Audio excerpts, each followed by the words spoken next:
Le présent point de presse du gouvernement porte sur deux sujets importants, à savoir la visite d'État du président de la République en Guinée équatoriale et le projet de construction du boulevard de la transition de la cité administrative et du bassin versant Sainte-Marie à Ouando.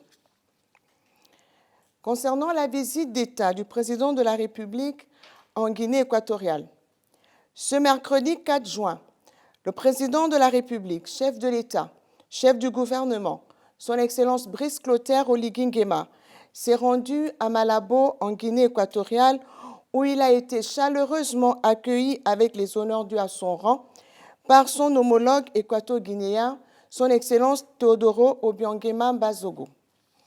Cette visite d'État a été l'occasion pour les deux dirigeants de renforcer les relations bilatérales entre les deux pays par la signature de 3 accords importants dans les domaines de la diplomatie, de la pêche et de l'élevage, ainsi que de la culture et du sport. Par ailleurs, soucieux de préserver la paix entre les deux nations sœurs, les deux chefs d'État ont réaffirmé leur volonté commune de parvenir à un règlement fraternel du différend frontalier autour des îles Mbagné, Cocotier et Konga.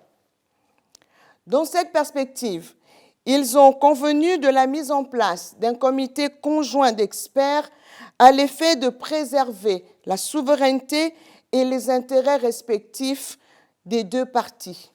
Enfin, dans le prolongement de cette visite, le chef de l'État prendra part le 7 juin 2025 à la 26e session ordinaire de la Conférence des chefs d'État et de gouvernement de la Communauté économique des États de l'Afrique centrale, CEAC, sur le thème « Consolider les acquis de la réforme de la CEAC pour accélérer l'intégration régionale et la construction d'une communauté de destin en Afrique centrale ».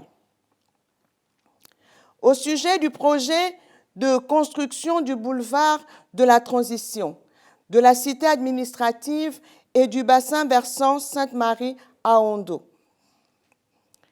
Les projets de construction du boulevard de la transition, de la cité administrative et du bassin versant Sainte-Marie à Ouando participent d'un vaste programme de modernisation de notre capitale qui va s'étendre à d'autres zones du Grand Libreville. Cette opération a pour ambition d'améliorer les conditions de vie des populations, de réduire de manière significative les embouteillages, les inondations et de lutter contre le mal-logement.